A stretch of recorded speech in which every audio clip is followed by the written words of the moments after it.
ಈ ಬ್ಯಾಂಕ್ ನ share price ಒಂದೇ ವರ್ಷದಲ್ಲಿ ಡಬಲ್ ಆಗಿದೆ. ಈ ಬ್ಯಾಂಕ್ ಯಾವುದು ಅಂದ್ರೆ RBL ಬ್ಯಾಂಕ್. ಈ ಬ್ಯಾಂಕ್ ಒಂದು private bank, just like HDFC, ICICI bank ತರಾನೇ. ಬಟ್ HDFC ಹಾಗೂ ICICI ಬ್ಯಾಂಕ್ಗಳು ದೊಡ್ಡ ಬ್ಯಾಂಕ್ಗಳು, RBL ಬ್ಯಾಂಕ್ ಸಣ್ಣ ಬ್ಯಾಂಕ್ ಅಷ್ಟೇ.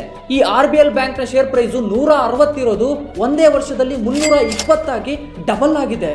ಹೀಗಾಗಕ್ಕೆ ಮೇನು 2 ಕಾರಣಗಳು. ಒಂದು, ದುಬೈನ ಎಮಿರೇಟ್ಸ್ NBD ಬ್ಯಾಂಕು ಈ ಕಂಪನಿನಲ್ಲಿ $3 ಬಿಲಿಯನ್ ಅಂದ್ರೆ 28,000 ಕೋಟಿ ಇನ್ವೆಸ್ಟ್ ಮಾಡಿದೆ.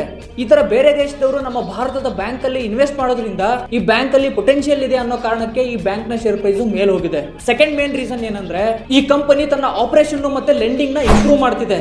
ಇದರಿಂದ ಅಸೆಟ್ ಕ್ವಾಲಿಟಿ ಇಂಪ್ರೂವ್ಮೆಂಟ್ ಕೂಡ ಆಗ್ತಿದೆ. ಸೊ ಈ ಎಲ್ಲ ಕಾರಣದಿಂದ ಈ ಕಂಪನಿಯ ಶೇರ್ ಪ್ರೈಸ್ ಮೇಲೆ ಹೋಗ್ತಿದೆ. ಇನ್ನೊಂದು ಮೇನ್ ಇಂಪಾರ್ಟೆಂಟ್ ಏನಂದ್ರೆ ನೀವು ಈ ಕಂಪನಿಯ ಶೇರ್ ಪ್ರೈಸ್ ನ ಹಿಸ್ಟ್ರಿ ತೆಗೆದು ನೋಡಿದ್ರೆ 2019 ಈ ಕಂಪನಿಯ ಶೇರ್ ಪ್ರೈಸ್ 720 ಹೋಗಿತ್ತು.